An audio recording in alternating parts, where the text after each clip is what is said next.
Corporate finance practice problem using Excel. Calculate change in cost of debt after tax due to a reduction in tax rates. Get ready, it's time to take your chance with corporate finance. Here we are in our Excel worksheet. If you have access to the Excel worksheet and would like to follow along, note that we are in the practice tab as opposed to the example tab. The example tab, in essence, being an answer key. We have the information on the left-hand side. We'll use that information to populate into the blue area on the right-hand side. We're looking for the cost of debt. That's going to be the bond that we're going to be issuing. And we have a situation where we issue it up top.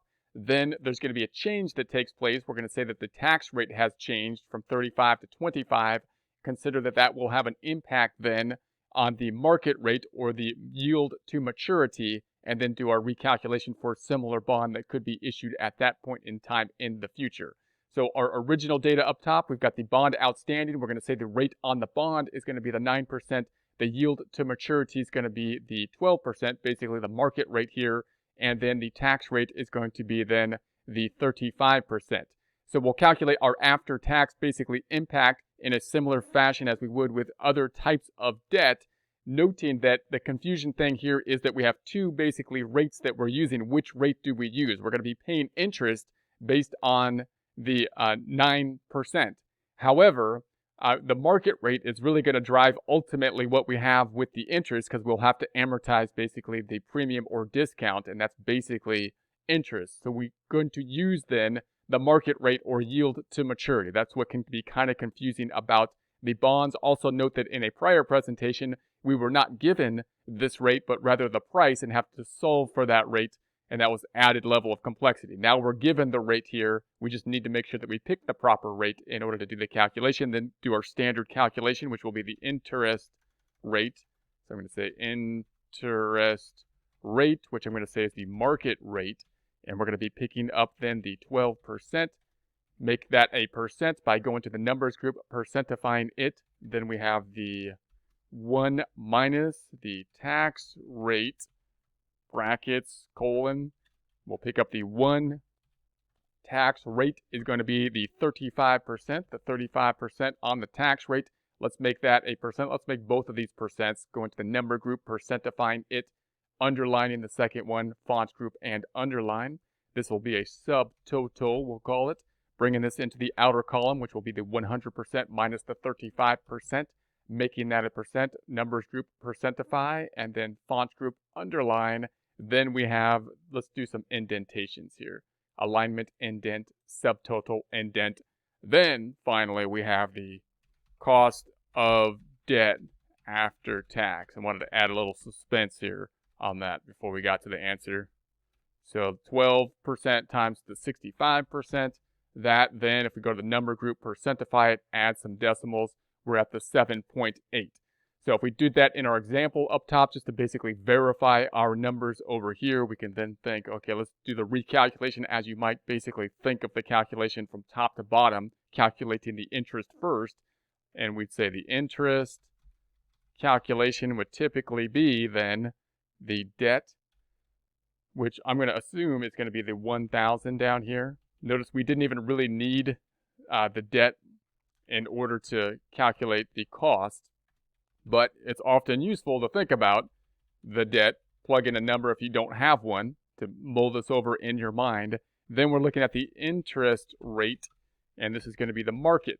Once again, you're going to say, well, I'm not actually paying interest on the market rate. I'm paying interest on the rate on the bond. Why am I using the market rate?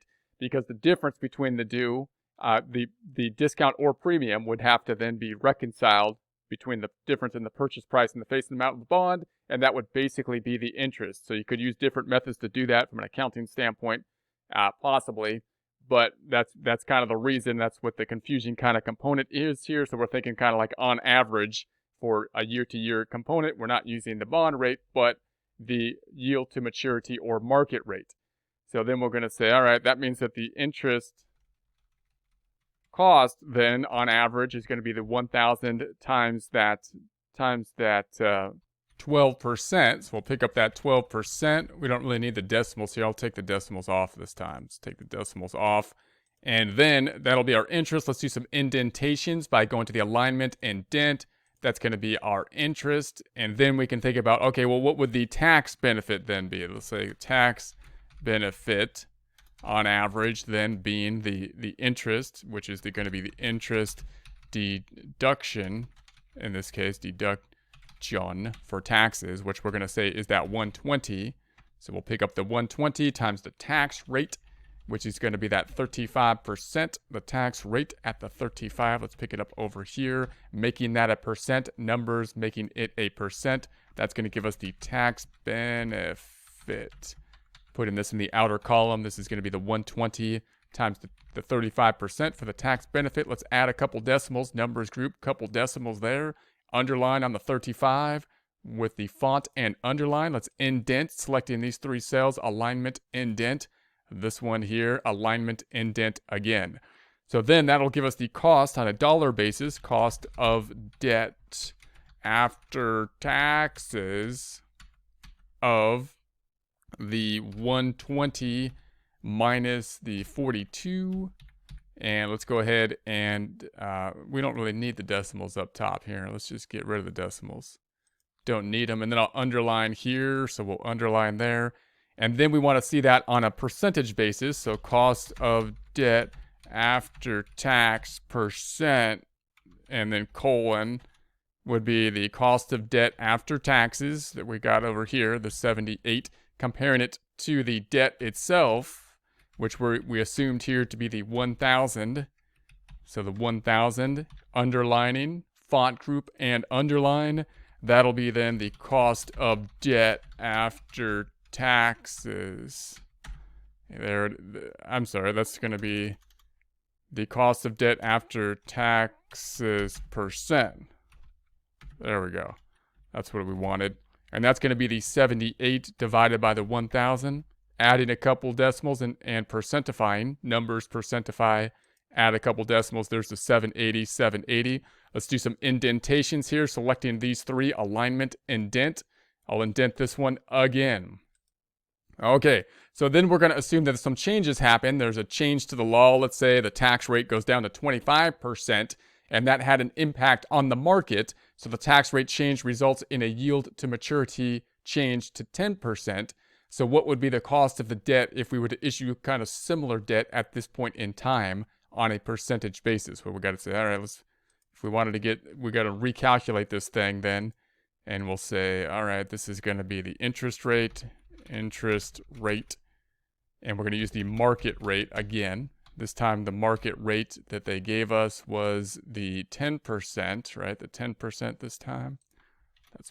That's what it says. That's what it says. That's what I'm using. 10%, and then we have the brackets 1 minus the tax rate, shift 0 colon, and then we have 1 tax rate is going to be this tax rate change. We'll keep that there. That's going to be equal to the 25%. Making those 2% by going to the number group, percentifying under the 25%. We'll go to the font and underline there. Let's call this a subtotal because it's under the bottom. It's sub underneath. It's going to be the 100 minus the 25. And making that a percent, numbers percentify. Let's underline it, font, underline, and then let's do some indentations, adding suspense to the bottom line number here. Alignment, indent, subtotal, indent, and then finally the bottom line number called cost of debt after tax will be 10% times the 75%.